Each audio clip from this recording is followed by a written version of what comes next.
Okay, tunafungua ukurasa kwa mara nyingine tena. Tunakutana na mwanadada mmoja ambaye mwanadada huyu alikuwa na mpenzi wake, lakini mapenzi yao hayakufikia mwisho. Yaani waliishia katikati katika mapenzi yao. Je, unajua nini ambacho kilitokea mpenzi msikilizaji juu ya mapenzi haya? Ili ni dude jipya kabisa mpenzi msikilizaji, na nakuletea siku ya leo uweze kuenjoy na kufurahi, na hakika utafurahia. Kama ni mara yako ya kwanza au ndo mara yako ya kwanza kuingia katika channel zetu, ungefanya jambo la kiungwana la kusubscribe channel yetu, na hakika hautajutia bando lako, kwa sababu kila siku tunakuwa bora zaidi ya jana. Na yote haya tunafanya kwa ajili ya kukufurahisha na kukufanya uenjoy. Tunamuona mwanadada mmoja hapa, tunalianza dudu letu la leo jipya mpenzi msikilizaji. Tunamuona mwanadada mmoja ambaye alikuwa anatambulika kwa jina la Joyce. Joyce ni mwanadada mmoja ambaye alikuwa ni mchumba wake na jamaa ambaye huyu anatambulika kwa jina la Musa. Musa alikuwa anampenda sana huyu hapa mwanadada Joyce, lakini Joyce alikuwa anajua kabisa kwamba maisha yake yote yeye huyu ndo mume wake Musa atakayemuoa. Lakini tunamuona hapa mama yake na Musa alikuwa ni bonge la tajiri, ambaye ni tajiri mmoja mkubwa sana, mtu mwenye pesa zake, ambaye anamiliki pesa za marehemu baba yake na Musa.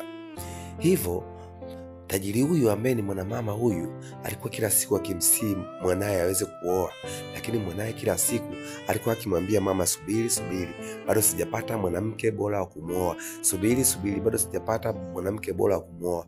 Lakini mama alikuwa akimsisitiza sana na kumhimiza kila siku. Baada ya siku tunamuona mapenzi yao yakiwa yanadumu kabisa ya Joyce pamoja na Musa, na mapenzi yao yakiwa mazuri kabisa, naendelea utaradadi, watu wanavunjana bei, mambo yanakuwa fresh kabisa mpenzi msikilizaji. Lakini tunamuona mwanadada mmoja ambaye anatambulika kwa jina la Mary. Yeye alikuwa anaokota makopo barabarani na kwenda kuuza. Huyu mama alikuwa yeye kazi yake ni kukota tu mabobo na anaenda kuuza mtaani, anajiokotea pesa, anapata riziki, analizika. Tunamuona huyu jamaa Musa akiwa anapita katika mitaa hiyo, lakini akawa anatoa wallet yake mfukoni. Wakati anatoa ile kitambaa mfukoni, wakati anatoa kile kitambaa mfukoni, bala ghafla akadondosha wallet yake. Baada ya kudondosha wallet, yule mwanadada alikuwa anaokota makopo Mary aliiona ile wallet na akaenda kuiokota. Wakati anaiokota, alipokuja kutazama, anamuona Musa ameshasogea mbali. Alijaribu kumuita, lakini sauti yake ikawa ni ndogo, haikuweza kufika sehemu alipo Musa. Na Musa alienda kuingia katika gari, na wakati huo mwanadada anamkimbilia ili ampe pochi yake, lakini Musa aliingia kwenye gari na hatimaye akatoweka. Baada ya Musa kuondoka, mwanadada huyu alijiuliza atampeleka wapi, na alipokuja kufungua ile pochi alikuta ikiwa imejaa donge nono la pesa. Lakini hakuwa na tamaa na zile hela, kwa sababu alikuwa ni mwadilifu na ni mkarimu sana na ni mpole mwanadada wa watu Mary. Baada ya hapo ilibidi Mary achukue zile pesa na kuziweka, akazihifadhi sehemu salama kabisa. Tunamuona yule bwana sasa Musa akafika sehemu, akaingia dukani, anahitaji kununua mahitaji. Lakini wakati ananunua mahitaji akaagiza ule mzigo kutoka dukani, anakuja kuangalia mfukoni, anajikuta hana wallet.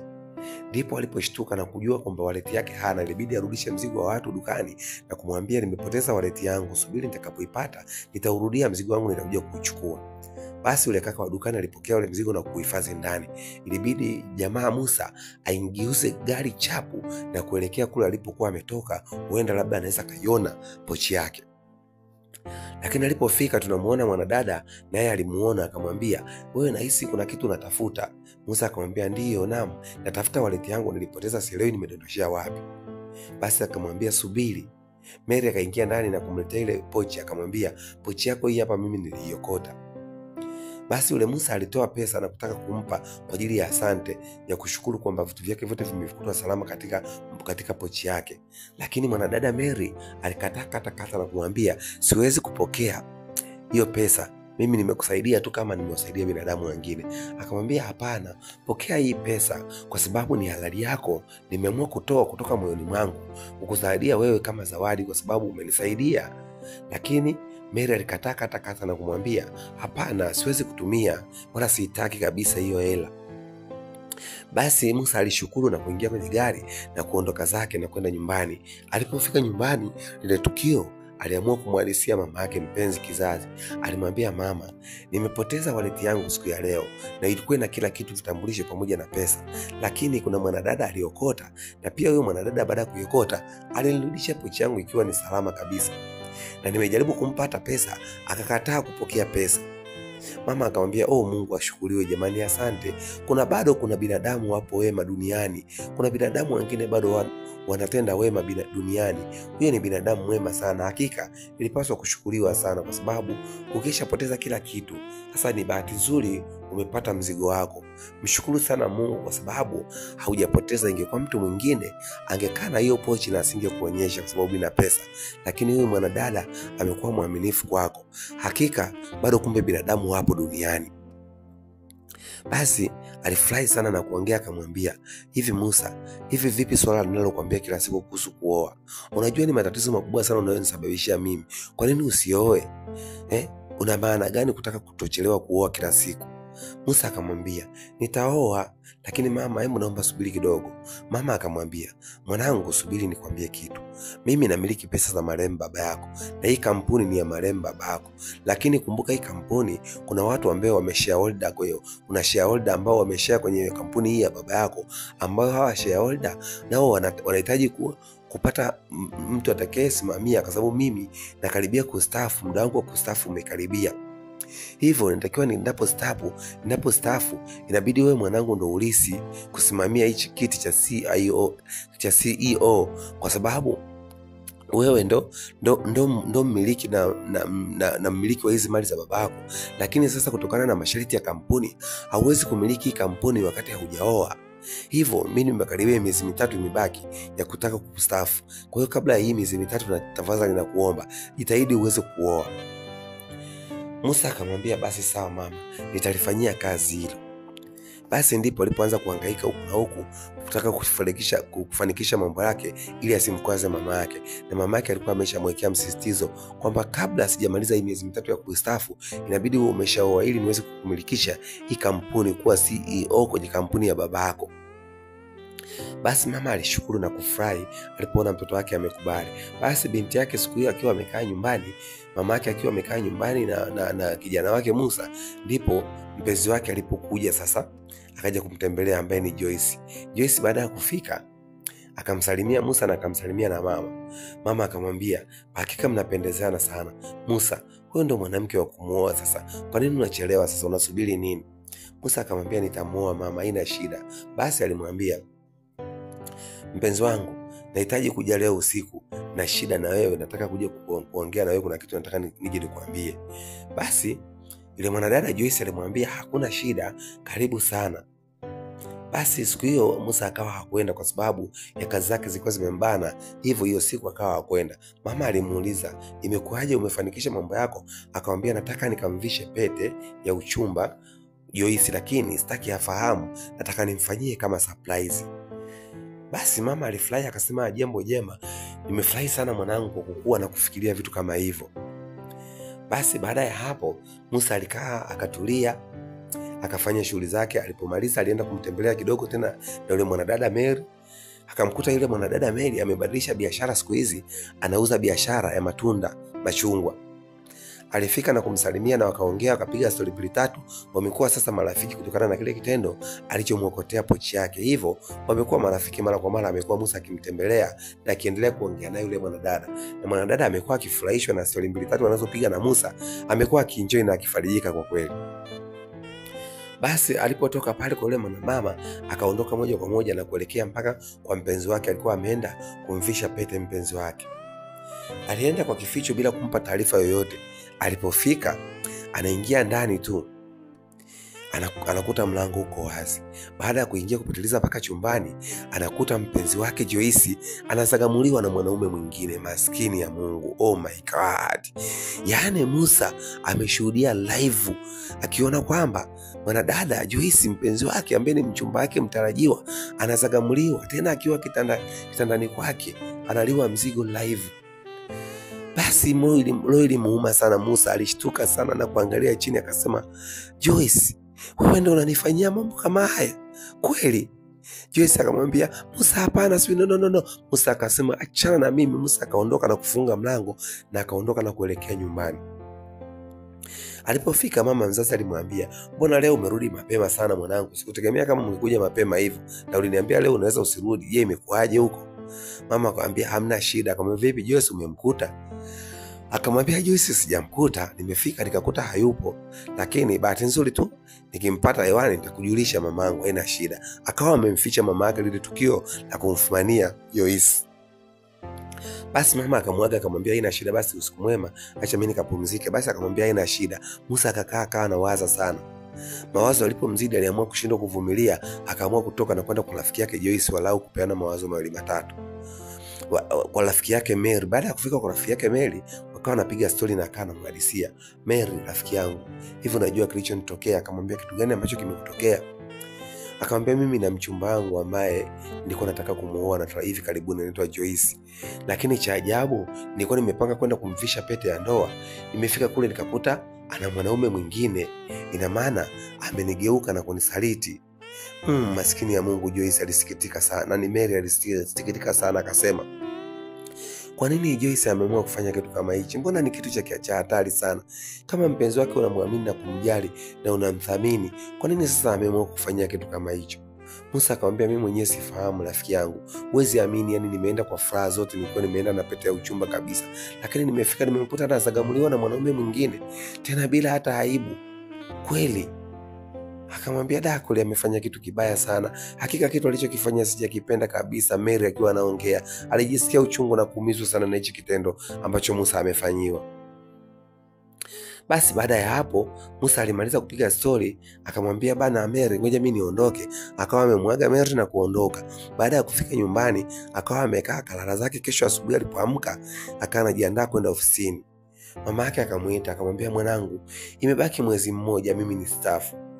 Naomba basi ufanye hili jambo liweze kwenda haraka, kwa sababu wewe ndio mmiliki wa ofisi ya baba yako. Inatakiwa wewe ndio umiliki hii ofisi. Sasa unapokuwa unakaa kimya hivi, itakuwaje mwanangu, na masaa na masiku yanazidi kwenda? Mama ikabidi Musa akae pembeni na mama yake na kumweleza, mama, samahani sana, naomba unisamehe mama yangu. Hakika sikutegemea hiki ambacho kingetokea. Akamwambia ni nini tena mwanangu, mbona unanitisha? Akamwambia mama, jana nilienda kwa kina Joyce kutaka kwenda kumvisha pete ya uchumba. Lakini baada ya kufika, kabla sijamvisha pete ya uchumba, nimemkuta akiwa na mwanaume nimemfumania wakiwa wamelala katika kitanda. Mama akashtuka, Mungu wangu, Jesus. Ni jambo gani hili, mbona linatokea kubwa namna hii? Kweli yani ndio Joyce ameamua kufanya vitu vya ajabu kama hivyo mwanangu? Akamwambia ndio mama, nimechoka, nimevumilia, yani roho imeniuma sana, hivyo sitaki tena swala la kuoa. Yani sitaki tena hata kusikia, kwa sababu ni mwanamke ambaye nilikuwa namuamini. Kumbuka mwanamke yule tumesoma naye darasa moja mpaka tumemaliza shule wote. Nikaenda mimi nchini Marekani kwenda kusoma. Nimesoma muda wa mwaka mzima, nimerudi nikamkuta yuko akinisubiria. Na tukaendeleza tena mahusiano yetu. Na tukawa pamoja katika mahusiano. Na tukawa tunapendana kwa dhati. Kwa nini leo ameamua kunigeuka na kunifanyia vitu kama hivi? Hakika mama ilimuuma sana na akasema, mwanangu, pole sana, lakini usijali. Kuna binti ambaye ni binti ya rafiki yangu ambaye mmesoma nayo, najua unamkumbuka. Lakini huyo binti nitaenda kumuona, unawezekana ukamuoa huyo binti. Mama Musa akamwambia mama, kuanzia sasa sitaki tena kuchaguliwa mwanamke. Niache niwe free, nichague mwanamke mwenyewe ambaye namtaka. Mama akamwambia hapana, ni mwanamke bora, ni umesoma naye tuseme umemsahau. Ila mimi nitaenda kumuita na kumleta, alafu utakuja kutamuona. Basi ilibidi mama aende akamchukua yule msichana na akaja naye. Msichana huyo alikuwa anatambulika kwa jina la Maya. Alipomleta Maya, akaingia naye ndani. Siku hiyo sasa Musa ndo amerudi kazini, akamkuta Maya akiwa na mama pale sebuleni. Musa akamwambia mama, vipi? Akamwambia mwanangu, ndio huyu mwanamke nilikuwa nakwambia mmesoma naye, anaitwa Maya. Akamsalimia Maya na kumwambia Maya vipi? Maya akasema poa. Basi ikabidi mama akasema naomba niwaache basi muendelee kupiga stori zenu hapo sebuleni. Lakini mara wakati Musa anaongea na Maya ghafla kaa anacheka. Kila akiongea anashindwa kujizuia, anacheka tu, anajikuta anacheka. Kumbe Maya ana ugonjwa wa kucheka, yani ana ugonjwa wa kucheka, yani kila dakika anacheka tu bila hata sababu, hata hujamchekesha. Musa kana anashangaa, huyu mwanamama vipi? Mbona anacheka peke yake? Hata kitu sio cha kuchekesha yeye anacheka. Wakati wanaongea tena akashindwa kujizuia tena akaanza kucheka. Yani ni anacheka tu, kwa hiyo ana ugonjwa wa kucheka. Basi baada ya kupiga stori Musa akawa ameondoka. Alipoondoka mama alirudi akamwambia, "Mwanangu vipi? Umefanikisha kuongea naye?" Akamwambia, "Mama bado tujaweka sawa, ngoja atakaa sawa." Basi siku hiyo Maya akawa ameondoka. Kesho yake tena Maya akawa amerudi, lakini tunamuona dada yake na Musa hapa akiwa amekaa na Maya wanapiga stori ndani ya nyumba. Wakati wanapiga stori, Maya akawa anacheka. Dada ikabidi akawa anamshangaa. Kabla hajamuelezea chochote tena pia akaenda kucheka. Yaani akawa anacheka ni muda wote, yani anacheka. Yaani ana ugonjwa wa kucheka mwanadada huyu Maya. Basi dada yake na Musa akawa anamshangaa. Huyu mwanadada vipi Maya, mbona anacheka bila hata sababu maalum? Anajiuliza tena, akabidi aanze kucheka tena Maya. Yaani ni anacheka tu, kumbe ana ugonjwa wa kucheka. Basi alipokuja Musa aliruka na kumkumbatia Maya, akaruka na kumkumbatia Musa na huku akiwa na fly. Wakati wanapiga story tena Maya akaanza kucheka tena. Yaani haijulikani kinachomchekesha, ila tu ni anacheka tu. Anacheka tena kwa sauti kubwa kabisa. Basi ilibidi sasa Musa amwangalie kwa makini, huyu mtu ana shida gani? Lakini pia mwanadada naye, dada yake na Musa, aliliona ile tatizo na akamuita Musa pembeni. Akamwambia, "Kakaangu Musa, hivi mbona mimi naona kama kuna problem hapa?"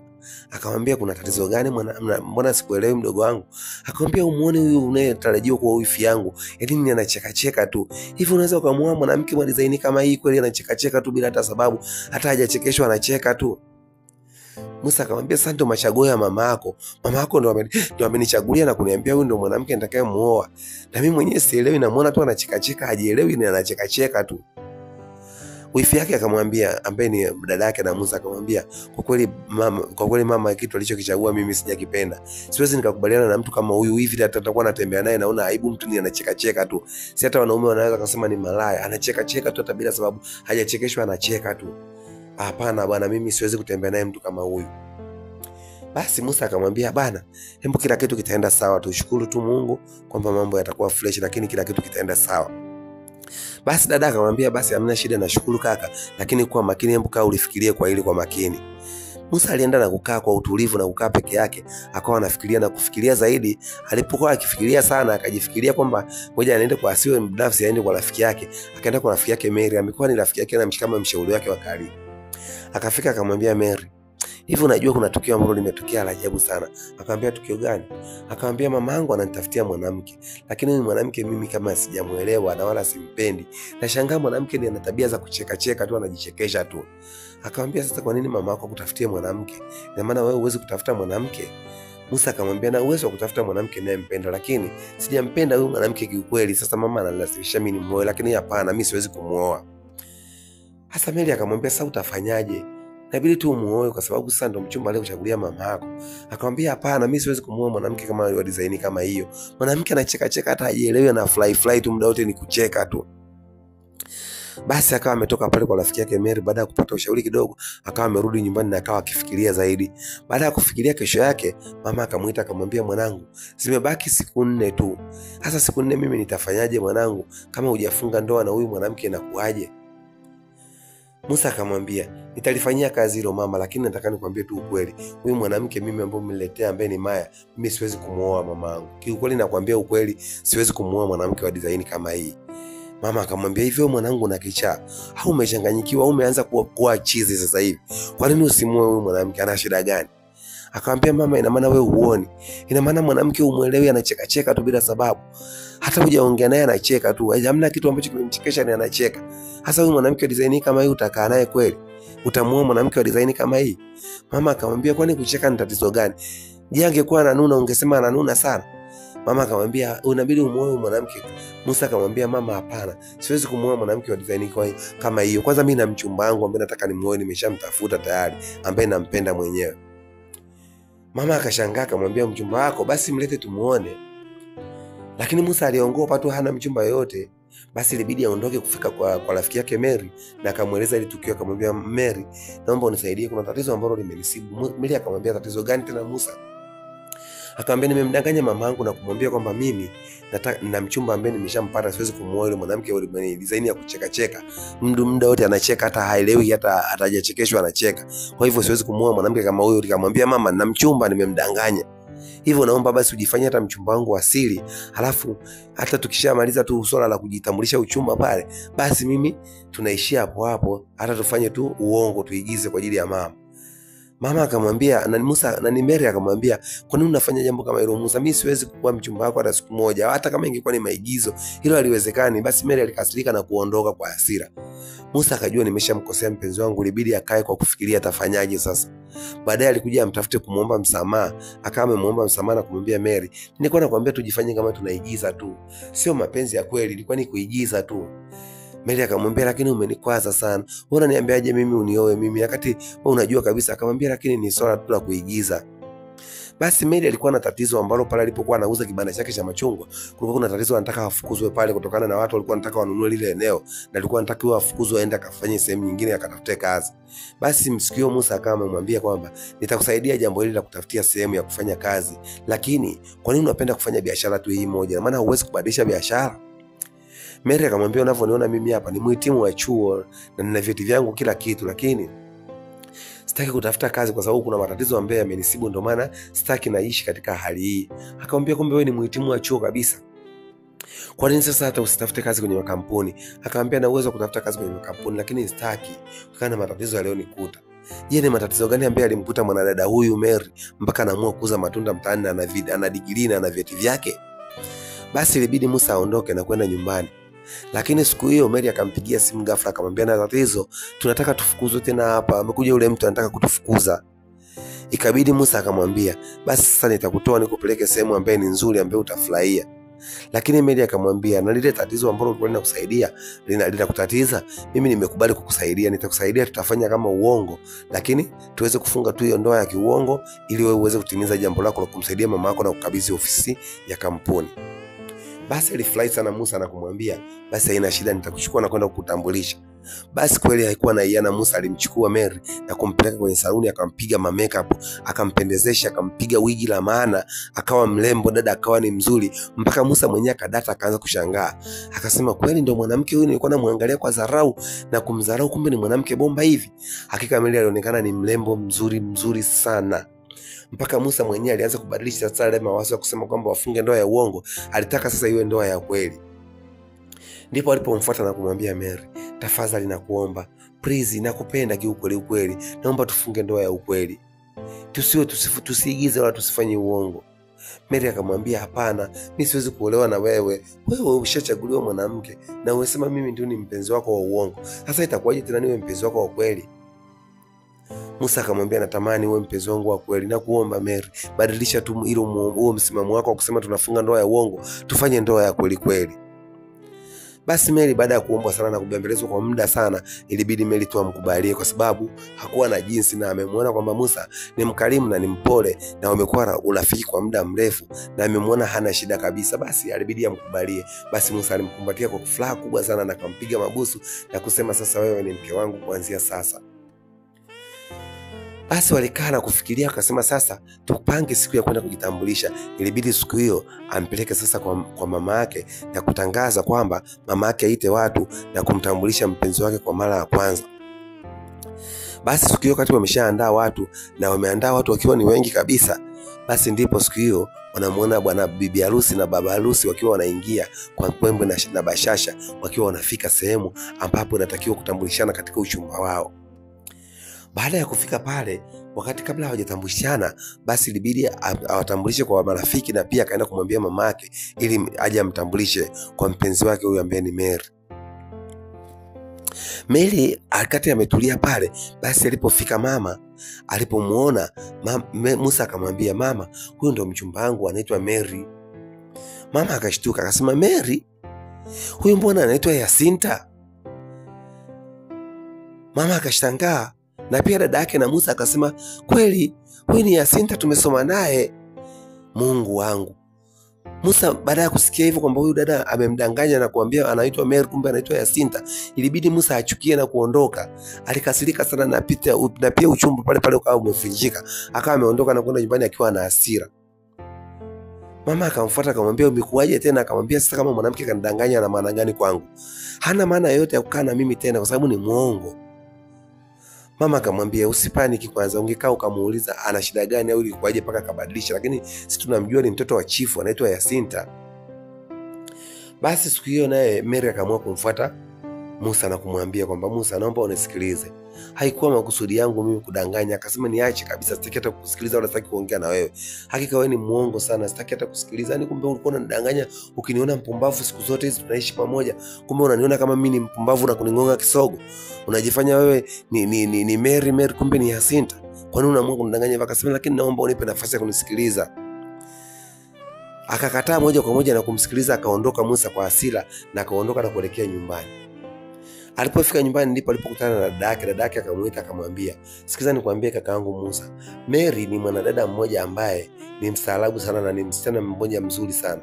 Lakini Mary alikuwa ni mtoto wa chifu, alikuwa anapendwa sana.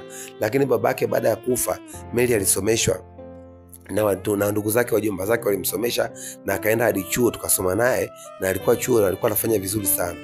Baada ya kutoka hapo akapata kazi kwenye kampuni moja. Baada ya kufanya kazi pale alipata mchumba. Mchumba wa kwanza akawa amemtelekeza na kumsaliti.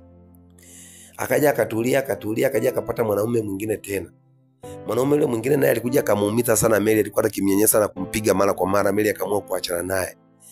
Hivyo baada ya hapo sikumuona tena mpaka leo. Mary baada ya kufanyiwa mambo kama hayo aliamua kuchukia na kwenda kujifanya ni maskini mtaani huko na kaanza kuokota makopo na kuuza. Ndio mwisho wa maisha yake alipokuwa amebadilika. Hivyo ndio maisha yake yaliyotokea. Basi Musa alimwonea sana huruma Mary, akasema kumbe ndio matatizo aliyomkuta, ndio maana akaamua kuwa hivyo. Maskini ya Mungu Mary wangu, asante na shukuru kwa kufahamu hilo dada yangu. Basi aliondoka na kumfuata Mary na kumwambia kwamba Mary, samahani, nimeshagundua nini ambacho kilifanya mpaka ukabadilisha jina na mpaka ukaamua kujiita Mary, kumbe wewe ni Jacinta. Dada yangu ameniambia kila kitu kwa sababu dada yangu anakufahamu vyema na mmesoma naye. Akamwambia huo ndio ukweli wangu. Dada yako alichokuambia haja kuficha hata kitu, kwa sababu ni kweli hayo matatizo ndio yalionitokea. Nimeshapata wachumba wawili, wote wamekuwa wakinitelekeza na kuninyanyasa. Hivyo niliamua kuchukia mapenzi na kutokupenda kabisa, na nikaamua kukaa maisha yangu ya peke yangu mpaka hadi sasa tukakutana na wewe hivi. Ndio kwa mara ya kwanza umeanza kuniingiza tena na kuniingizia masuala ya mapenzi na kuanza kupenda tena. Hivyo Musa alifurahi na kumwambia basi tuende tukatambulishane sasa kwa wazazi tuweze kufunga ndoa yetu. Basi walitoka hapo wakafika paka kwa wazazi, wakaenda wakatambulishana. Wakati wanatambulishana, sherehe ilikuwa ni kubwa sana na walifanya sherehe lao, ilikuwa bonge la sherehe. Baada ya kumaliza, Musa alimchukua mwanadada yule akawa amempeleka kwenye kampuni yao na akampa cheo pale cha kazi nzuri tu pale kwenye kampuni yao ambaye ni kampuni ya babake Musa. Na Musa akawa ni mmiliki wa ile kampuni, akawa CEO kwenye ile kampuni, na akamfanya mpenzi wake ambaye ni mke wake ambaye amefunga naye ndoa, akamfanya kuwa msaidizi wake wa karibu sana kama vile CEO msaidizi. Na mama akawa amefurahi, ameenjoy, na mama akawa amewapa baraka zake, na akawa ametulia nyumbani akiwa ameshastaafu kazi yake, na mambo yakawa mazuri kabisa. Mpenzi msikilizaji, hakika walienjoy na kufurahi na mambo yakawa yamefikia hivyo yani. Baada ya hapo waliishi maisha mazuri na dada yake akawa akiishi hivyo vizuri. Na siku moja walikutana na yule mwanadada ambaye alikuwa ni mchumba wake wa zamani. Sasa akawa anamwambia Musa, naomba tafadhali nisamee, mimi sijakosea chochote. Yule mwanaume alinivamia. Akamwambia, alikuvamia? Mwanaume gani anakuvamia na unaenda kulala naye unasema amekuvamia? Toka, wewe ni mnafiki mkubwa, malaya mkubwa, sikuwahi kutegemea. Tena usiniguse, mimi ni mume wa mtu kuanzia sasa. Akamwambia, kwani umeshaoa? Akamwambia, ndio nimeshaoa na mchumba wangu ambaye anaitwa Mary. Mara kidogo naye Mary akatokea pale pale, akamwambia Musa, ni nani huyu unaongea naye? Musa akamwambia, huyu ndio yule nilikuwa nikikuhadisia mchumba wangu wa zamani ambaye nilimfumania na mwanaume. Akamwambia, wewe dada mchafu, naomba utoke mbali na mume wangu, tena usimsogelee kabisa mume wangu, usije ukampa minuksi ambaye umetoka kwa wanaume zako huko ambao umeyatoa huko. Kwa hiyo toka kabisa pembeni ya mume wangu, sitaki hata kukuona, maana wewe ni mchafu mpaka hata yani haipendezi hata kuhadisia. Hakuna mwanamke mchafu kama wewe, sijawahi kutegemea kama unaweza kuwa ni mchafu wa design hiyo. Basi baada ya Mary kumfukuza yule mwanadada Joyce akaamua kupata hasira na kuondoka zake huko akiwa analia, akiwa amemkosa Musa na amekosa maisha yake. Sijui kule nako maisha yamesharibika, amevurugana na yule mpenzi wake aliyofumaniwa naye. Maisha ndio yakawa hivyo. Siku zote ukiwa sio mwaminifu, basi kila siku utakuwa ukitendwa tu, na mara zote utakuwa ni muda wote wewe ni kutendwa na kulia tu. Hivyo tujitahidi sana kuwa waaminifu kwa wapenzi wetu. Mpenzi msikilizaji ambaye unasikiliza dude hili hapa, basi Mary aliondoka na mpenzi wake Musa na akawa amerejea nyumbani na maisha yao yakawa mazuri, na hapo ndio ikawa mwisho wa dude letu. Mpenzi msikilizaji, hakika Nashukuru kwa kunisikiliza, kwa kuwa makini na mimi, na naomba kama ni mara yako ya kwanza, kama hujawahi kuingia katika channel zetu, basi ungefanya jambo la kiungwana la kusubscribe channel yetu, ili wewe wa kwanza kabisa kupata vitu vyetu pindi bado vipya kabisa na vikiwa vinatoka, mpenzi msikilizaji, na hakika utakuwa wa kwanza na utafurahia na utaenjoy kusikiliza vitu vyetu. Asante sana, na nakushukuru wewe wa kwanza kabisa kutusikiliza, na nawashukuru wote mnaonifuatilia. Mpenzi msikilizaji, naomba ungefanya jambo la kiungwana la kusubscribe ili upate kuendelea kupata vitu vipya kabisa kama hivi, mpenzi msikilizaji. Basi huo ndio mwisho wa dude letu, mpenzi msikilizaji. Tunashukuru na tunawaombea Mungu awabariki na maisha yaendelee kuwa mazuri. Asante na nashukuru kwa kunisikiliza. Mungu awabariki na Mungu awe nanyi. Hakika dude letu ndio likawa limefikia hapo mwisho. Na pia ukitaka kutupata, kama kuna ushauri au kama kuna maoni unataka kutoa, unaweza kutupata kwa namba 0788 79 37 31. Hizo ndo namba, mpenzi msikilizaji, unaweza kutupata kama una maoni, kama una ushauri, kama una tatizo lolote, unaweza ukatueleza, ukatujulisha kwa namba hizo, mpenzi msikilizaji. Basi tunashukuru, na hapo ndo mwisho wa dude letu, mpenzi msikilizaji. Nimekwenda kufika mwisho kabisa, hatima ya ile dude ambalo nilikuletea kwa siku ya leo, jipya kabisa, mpenzi msikilizaji. Na washukuru kwa wote mliokuwa mkinifuatilia na kunisikiliza. Shout kwa rafiki yangu sana, anaitwa Kabulu, yuko pale Arusha. Shout sana mpenzi msikilizaji kwa rafiki yangu anaitwa Hasani. Anakaa pale Dar es Salaam. Mshikaji wangu sana huyu mwana anaitwa Hasani Mami. Nakushukuru sana mpenzi wangu, umekuwa ukinifuatilia na umekuwa ukinipa vitu vizuri sana na umekuwa ukinishauri, mpenzi msikilizaji. Na washukuru wale wote ambao wananisikiliza na wote ambao wananipata siku zote. Pia shout kwa dada yangu Jasmine akiwa pale Dodoma, naye amenipa moyo na kunipa nguvu. Shout kwa mama yangu mzazi ambaye amekuwa akinipa pumzi kila siku na kunijalia na kuniombea Mungu anipe pumzi nzuri. Shout pia kwa marafiki zangu wote ambao mmeendelea kunifuatilia, na hakika nawapenda sana, kwa sababu bila nyinyi siwezi kufanikisha na bila nyinyi siwezi kupata vitu kama hivi. Mpenzi msikilizaji, basi hapo ndo mwisho kabisa wa dude letu, ndo linafikia kufika hatima, na hapo ndo linakuwa limefikia mwisho, mpenzi msikilizaji. Lakini tunaendelea na story yetu nyingine tena pia, msikilizaji. Mpenzi msikilizaji, kuna story ambayo nataka nikupe kwa kiufupi, ambayo nilitaka nikupe siku ile, lakini siku moja nilitaka nikuhadithie kidogo, basi muda ukawa hauruhusu na ukawa hautoshi, nikashindwa kumalizia hiyo story. Mpenzi msikilizaji, hakika kutenda mema ni jambo moja zuri sana katika maisha ya binadamu. Unapomtendea mwenzako mwema, hakika Mungu anakujalia maisha yako yanakuwa ni mazuri, na hakika unaenjoy katika maisha. Siku zote ukiishi na kutenda mema, Mungu anakujalia na hatima milango yako yote inafunguka kwa waledi, na unapata pesa na unapata riziki na maisha yako yanaenda. Katika maisha haya tujifunze kutenda mema, mpenzi msikilizaji. Nitakupa kisa kifupi ambacho ni cha kweli kabisa ambacho kilitokea, mpenzi msikilizaji. Siku moja nikiwa mimi na ndugu yangu mmoja, tulienda sehemu tukakaribishwa na kupokewa vizuri sana. Baada ya kupokewa, hicho kijiji tulikuwa ni wageni, na ilikuwa ndo mara yetu ya kwanza kufika katika hicho kijiji. Lakini baada ya hapo ya kufika hicho kijiji, baada huyo mama kutukaribisha katika hiyo nyumba yake, tulipofika tukawa tumepewa chakula na tukala vizuri kabisa. Lakini asubuhi wakati tunaondoka, kumbe yule mwenzangu ambaye nilikuwa naye alikuwa ni mwizi, mpenzi msikilizaji. Aliiba vitu vya watu pale ndani bila mimi kufahamu, na akatia katika begi lake.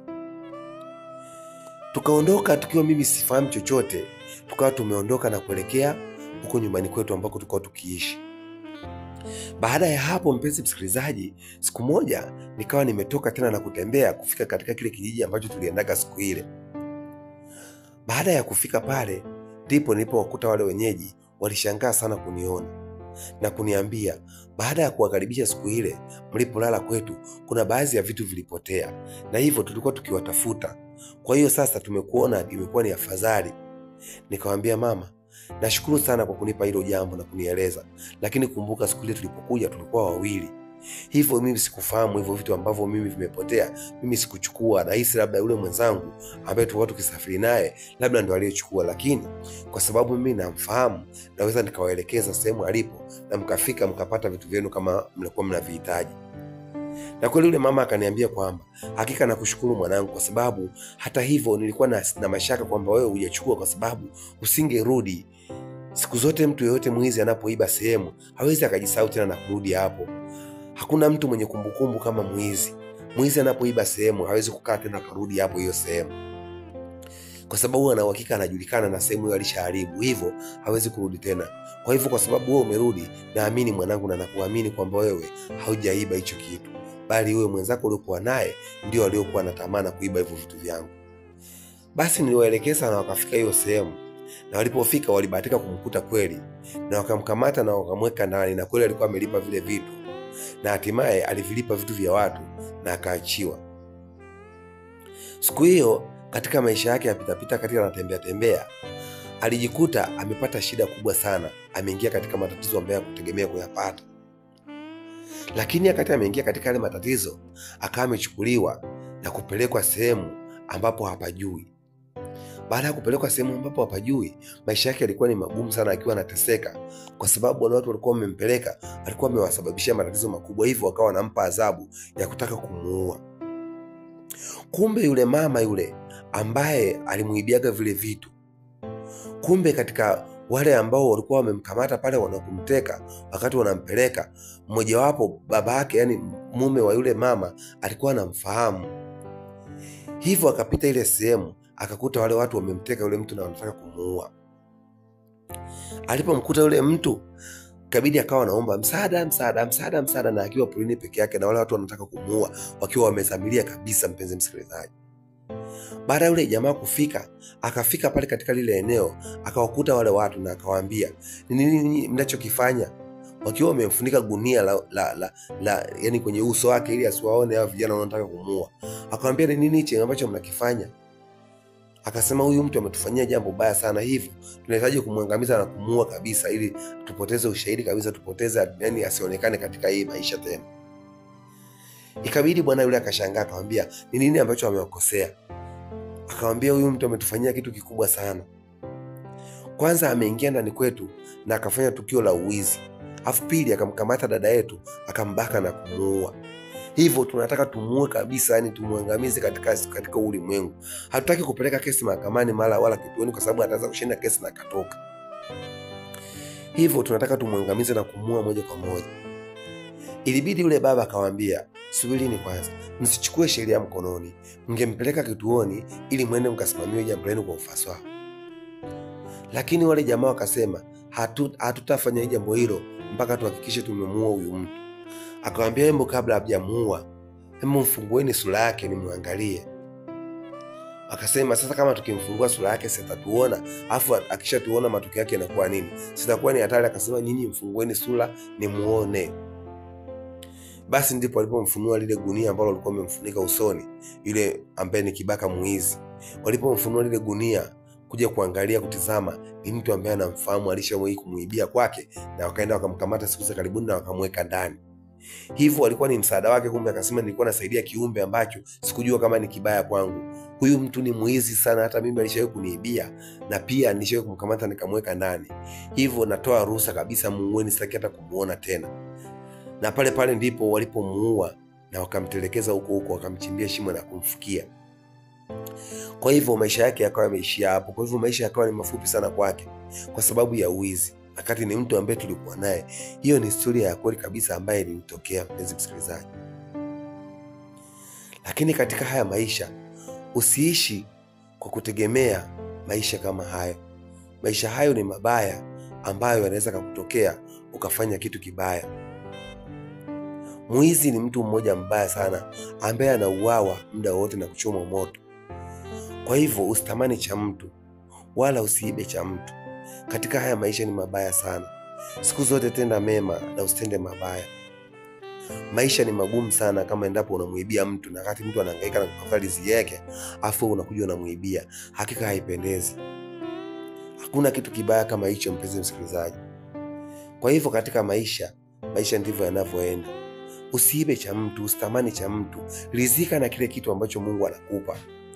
Mungu ametujalia sisi na kutupa nafasi kubwa sana ya upendeleo, kwamba kila kitu utakachokifanya unapata riziki, na riziki inakujia muda wote na mahali popote ulipo.